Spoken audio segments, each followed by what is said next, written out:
Welcome to Act 2 of Extra Time, Eastbound and Not Down. I'm Greg Lawless, Shep Messing, and Jason the producer. This past weekend, the Eastern Conference teams really rolled over the Western Conference teams. Columbus beating Real Salt Lake. New England coming out in the second half and dominating Chivas USA up at Gillette Stadium. But there are other three games that really stuck out for me. Chicago over San Jose. And Cuauhtemoc Blanco was everywhere. This week, he showed exactly why he is an all-star and why he's a superstar, really.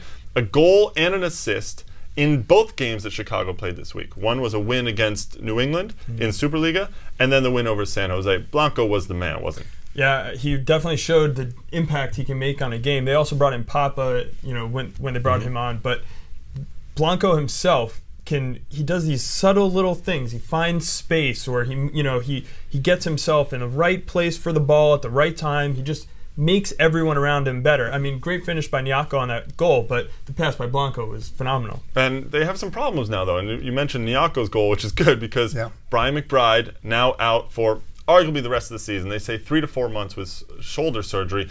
How do they deal with that? Yeah, I think they have some options because we talk about the versatility, the depth of the lineup, and the greatness of Blanco. I mean, Blanco's a player who can play up front if they need him. But great players want the ball, and that's what Blanco does. That's how they'll compensate, I think, for the loss of McBride. But they lose something with McBride in terms of not having that target man anymore. I mean, you can bring Chris Rolfe in there. You've got Nyako in there. They'll have to play differently. They're going to have to play differently. Can they do it? They have a young player, Dimitrov, that they like. They liked him in the preseason. He's not McBride. He's not McBride. I understand that, and I think. I mean, I'd rather see Nyako and Rolfe playing up there, and them kind of maybe change to a speed game where Blanco's still free, but is putting them through and kind of running at defense a little bit. He certainly has the skill for that, and obviously the defense still very strong, and that's the key too. Yeah, I think the key is though always in the midfield with your star player Blanco, and Blanco, instead of picking out a target in McBride, he'll be pinging balls into space for Ralph and Nyako to run onto. And you know what? This might be a chance now for Blanco. He has an ego, right? And he'll look at it and say, well, no more McBride. It's my show even more. Right? I'll score all the goals. Well, Chicago in the midst of a logjam at the top of the Eastern Conference right now. The other team up there, DC United, they exacted some revenge on Colorado. 2 weeks ago, they went out to the Mile High City and lost 3-0. This week at home, 3-1. Luciano Emilio back in the starting 11 again, gets a goal, looked very good. DC, I mean, they needed him to get back in, didn't they? Yeah, but I would actually point, similar to the Chicago game when Blanco came on, when Jaime Moreno came on at halftime of this DC game, he changed things for them. I'm pretty sure they were down 1-0 at the time. Moreno gets out there, starts moving the ball. He's the guy who combines with Christian Gomez and Emilio to open up that space. Makes you wonder why he's not in there all the time, right? I mean, obviously his age is a concern. Yeah, I think that's what Tommy Sohn is dealing with. Jaime Moreno, one of my favorite players. Yeah. You just can't believe his skill on the ball, his ability to stop it on a dime, to change direction, to look up, to orchestrate the attack. So clever with the ball, seeing all the spaces. Now, DC, of course, their midfield's been very strong defensively. It's a very good defensive team, and they picked up a new player last week, Danny Zitella, the former Columbus crewman. He's been in Brescia in the Serie B in Italy and done very well.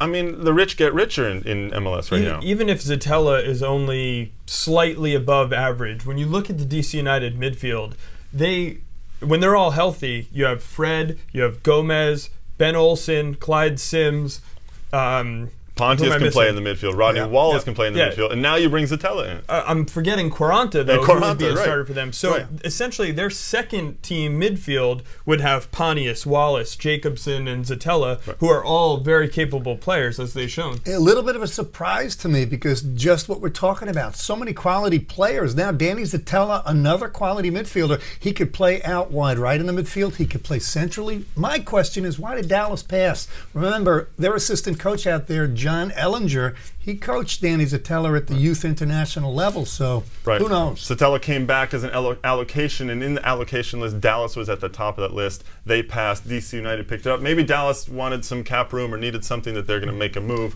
We'll see. DC now obviously has some options. And speaking of players coming in, there's also some players coming into Toronto as well. Toronto, they got a 1-1 draw with Houston, staying with the leaders in there. Staying in that logjam. It's there, right in there in that logjam. Chad Barrett, the striker for Toronto, missed several good opportunities, which we could probably just cut out of the tape and replay once a week on that one. But they're going to get some guys back. Ali Gerba, who's been signed by them, the Canadian international. That guy knows how to score. O'Brien White, one of their draft picks from this year, who's been injured all season, scored a ton of goals for the University of Connecticut.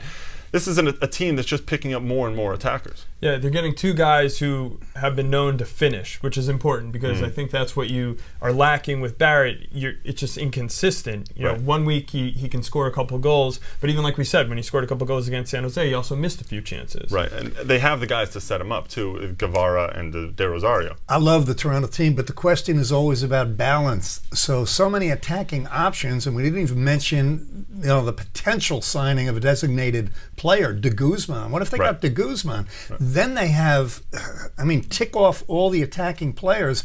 But De Guzman's a holding midfielder, so he'll probably sit in there. I mean, he's a great distributor. He's a guy that gets forward and scores goals. So I think the issue for Toronto probably, how do we shore up the defense? Well, maybe De Guzman comes in, they move Carl Robinson in the back, or they can trade Carl Robinson and pick up a central defender. That's really what they need, is somebody in the back. Well, because of a Champions League game, none of the Toronto players will be at the All-Star game next week in Salt Lake. However, the three of us will be there live at Rio Tinto Stadium, and we're going to have a 90-minute pregame show here on MLSnet.com. Interviews, behind-the-scenes looks at everything that's going on, so be sure to join us for that. And also join us for Thursday's Act 3, when we're going to look at the weekend games coming up, including number 1 in the East versus number 2 in the West.